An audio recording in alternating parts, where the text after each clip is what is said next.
क्या आप अपने मोबाइल पर ट्विटर अकाउंट यूज़ कर रहे हैं और उसमें आपको डिफरेंट जो साउंड इफेक्ट्स होते हैं उन साउंड इफेक्ट्स को आप ऑफ करना चाहते हैं या उनको आप रिमूव करना चाहते हैं, तो ये आप कर सकते हैं अपनी सेटिंग में जाकर।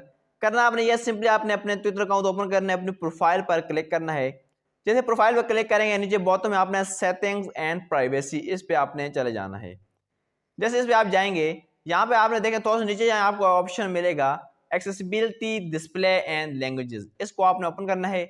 ओपन करने के बाद यहाँ पे दूसरे नंबर पर जो डिस्प्ले का ऑप्शन है इसको आपने ओपन करना है।